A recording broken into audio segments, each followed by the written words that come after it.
아, 지금 말씀 듣고 보니까요, 황 교수님.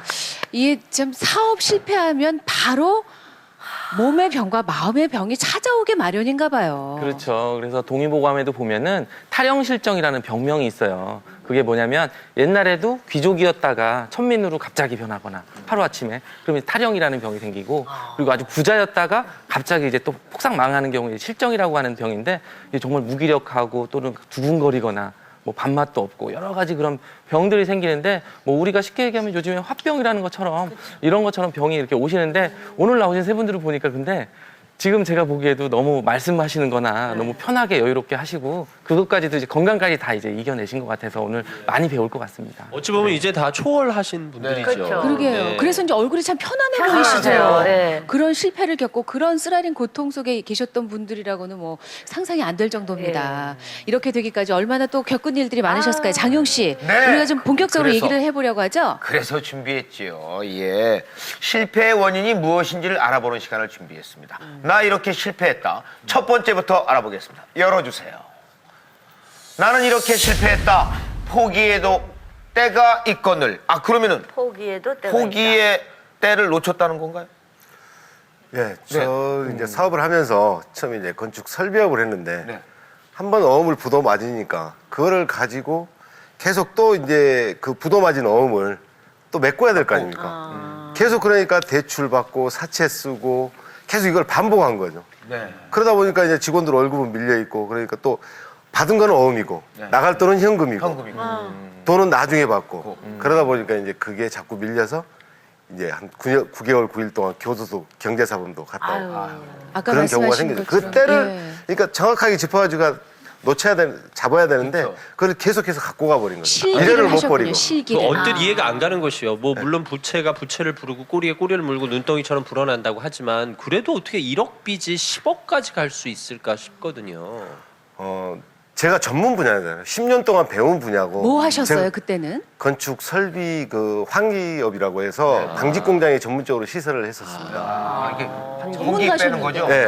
네. 그때 당시에 이제 그거는 저는 전문적인 기술을 가지고 있었는데 이제 방직 공장이 동남아로 이제 인건비가 싸다 보니까 빠져나가면서 저희는 이제 건설업 쪽으로 빠져나간 거죠. 근데 건설업 쪽에 가면은 이제 어음이나 이런 부분들이 많잖아요. 현금보다. 저희가 소기업이다 보니까 원청을 받을 수 없으니까 네네. 하청을 받은 거죠. 그렇죠.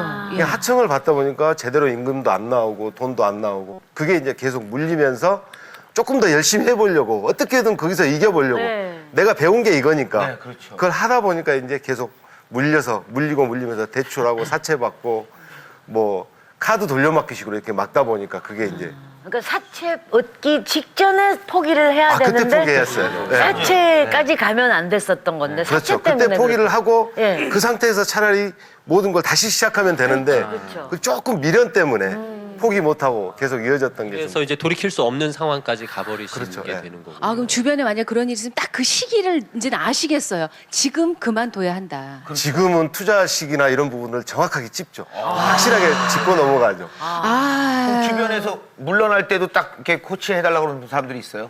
지금은 멘토들이 굉장히 많습니다. 제 주변에. 그럼 딱딱 짚어주세요? 예, 정확하게 짚어주고 투자하지 마십시오. 투자하십시오. 이런 걸 해드립니다. 장용 씨 나중에 사업하실 때 반드시 좀 네. 왜 이렇게 눈치가 빨라요? 자, 그래서 얘기를 하셨군요. 그러다가 이제 완전히 이게 아닌데 하고 이제 손을 딱 털게 된 시점에 아까 말씀하신 대로 그 엄청난 금액이 이제 눈앞에 닥쳤을 때. 암담했죠. 뭐 깝깝하고 뭐 주변 사람들 가족들하고도 다 연락도 끊기고 아내하고 하는데 어떻게 방법이 없더라고요.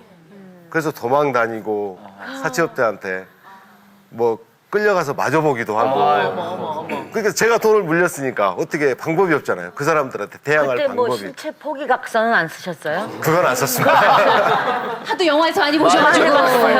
근데 그렇게 했다면 일단 집도 넘어갔을 것 같고. 예, 어머니 집도 날리고 아이고. 저희 집도 날리고 뭐 완전히 집안이 뭐 다 풍비박산이 났고. 제가 장남인데 그냥 다 문제가 된 거죠. 정말 사업이 갈 때까지 가면 본인도 힘들겠지만 주변 가족들이 정말 힘들어하셔서. 그러면 어디서 어떻게 지내셨어요? 사장님 어떻게 지내셨고 가족들은?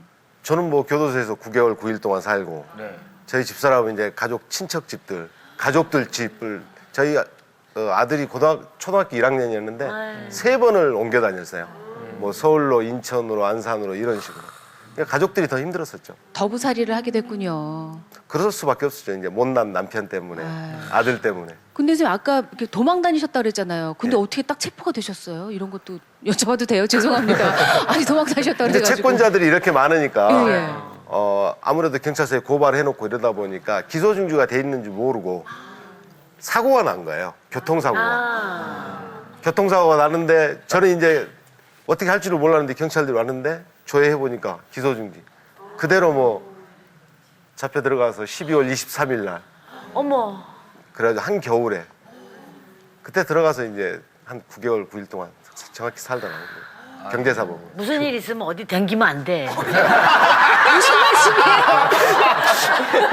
말씀이에요? 도망을 다니려고 어떻게 안 다녀? 그러게요. 근데 그 추운 겨울에 그 교도소 벽에서 그 심정이 내가 나쁜 일 하다 이렇게 된 것도 아니고 잘 살아보려 열심히 하다가 아니 근데 이제 열심히 뭐 하려고 직원들도 그렇고 뭐 여러 사람들이 주변에 있으니까 어찌게 됐든 간에 뭐 계속 뭐 하루에 뭐 12시간, 13시간 밤새 가면서 이렇게 현장에서 일하고 그랬고 했는데 뭐 도저히 그걸 빛이 너무 눈덩이처럼 불어나니까 어떻게 해볼 수가 없더라고요. 그러면 어떻게 보면 그 안에 들어갔을 때 차라리 포기가 되면서 아유 하고 그냥 마음이 놓이기도 하셨겠어요. 역으로. 죄값을 치르자 하는 심정이 되셨을 것 같아요. 좀 그런 심정도 있었는데 저는 편했었죠. 저야 편했는데 저희 아까 가족들 말씀하신 대로 꼬박꼬박 규칙적인 생활하시고 규칙적인 생활을 하니까 어머님이나 저희 가족들은 엄청 힘들었었죠. 만약에 교통사고가 안 나고 교도소 수감이 안 되셨으면 그 겨울을 어쩌면 노숙 생활을 하셨어야 할 수도 있겠네요. 그렇다고 봐야죠. 저희가 이제 그 노숙 생활을 했다고 볼 수도 있는데 그 월세방, 보증금 없는 월세방 그런 데를 계속 찾아다닌 거죠. 숨어 다니는 곳만 이렇게 아주 싼 방으로 막 겨우 연명할 정도로만 이렇게 다녔던 거죠. 부인께서는 그럼 그동안 또 막 일도 하고 이러셨겠네요. 어떻게든 좀 생활비가 필요하니까. 제가 그 수감 생활하고 나왔을 때 보니까 가사 도우미, 파출 이런 일들을 했던 거죠. 남의 집 이렇게 돌아다니면서 저보다 그때 당시에는 돈을 더 벌더라고요. 그때 이제 어떤 분이 소개를 해주셔가지고 그 청소 분야 이제 아주 저한테는 감사한 분이죠. 그분한테 지금도 인사를 드리고 다니는데 그분이 부부가 소개시켜줘서 계단 청소를 시작한 걸 보고 제가 이제 따라가서 이렇게 봤는데 제가 이제 건축업을 했다 보니까 조금 그쪽 분야에서 이렇게 청소하고 관련된 부분이 많았어요. 그러다 보니까 이제 거기에 어떤 승부수를 띄우고 이제 일을 열심히 하다 보니까 거기에서 이제 좀 고객들이 많이 늘어난 거죠. 왜냐면 이분이 이렇게 그 환기 이렇게 배설 이런 걸 하셨던 분이기 때문에 꼼꼼하게 하셨을 것 같아요. 그걸 다 아니까 그렇죠. 아무래도 건물 구조도 아시고 건물 확실하게 구조 파악이 되고. 이제 설비라고 하면은 사람으로 말하면 내부 우리 혈관이라든지 네. 심장 이런 부분들을 보는 거기 때문에 예, 예. 좀 그런 부분들에서 고객들한테 많이 전달을 하다 보니까 아무래도 이익이 많았죠. 제가. 환기구가 사람으로 치면 진짜 혈관이겠군요. 그렇겠네요. 혈관 내지는 이렇게 뭐지 숨구멍 같은 거겠네요. 그렇게 터야 사람이 살 수 있으니까 건물에서도. 근데 그러면 처음부터 이제 일을 부르든가요? 이제 일을 딱 이걸 해야겠다 맘먹고 시작하셨을 때? 뭐 제가 그렇게 이제 전문적인 분야로 나가서 고객의 건물에 가서 뭐 전등 하나, 수도 하나 고장 난 것까지 알려주다 보니까 뭐 일이 극악급수적으로 늘어나다 보니까 일을 너무 많아가지고 일을 처리하지 못할 정도로 나중에는 일을 받지를 못했습니다. 너무 많이 들어오니까 아 이건 안 되겠다 그래서 이제 직원들도 고용하고 그렇게 된 거죠. 근데 청소하시는 분들이 참 대단하신 건 남들 잘 때 나와서 밤에 일하시잖아요. 그러니까 생활이 바뀌셨죠 그때는. 많이 바뀌어 있었죠. 마음이 남들은 잘 때 저희는 일하고 이제 보통 새벽 3시 이 정도에 일어나서 일하고 아침에 또 사무실에 들어가서 일 보고 오후에 6시 정도에 퇴근하거든요. 그러면 한 8시 정도에 취침하고 그 거꾸로 처음에 생활할 때는 정말 어려웠었어요. 그 부분이.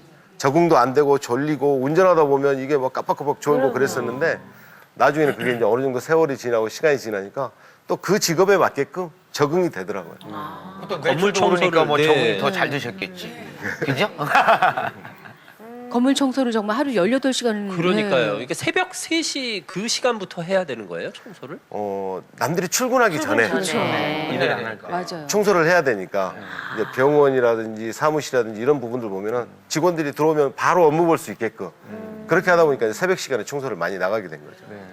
아유 고생하셨어요. 근데 이제 나중에 이제 부인하고 합치기 전에 얘기를 좀 듣고 보니 제일 좀 미안했던 것, 자라는 자녀들도 있었을 거 아닙니까? 뭐가 제일 미안하셨어요? 얘기 듣고 보니까. 처음에 이제 수감생활 하고 나와서 애들하고 사는데 4년 4개월 동안 보증금은 월세방에서 저희가 살았거든요. 근데 이제 겨울에 보일러에 기름도 떨어지고 그 습기 찬 방에서 전기장판에 의지해서 사는데 TV에서 라면 먹는 게 나오더라고요. 아 근데 그게 그렇게 먹고 싶은 거예요.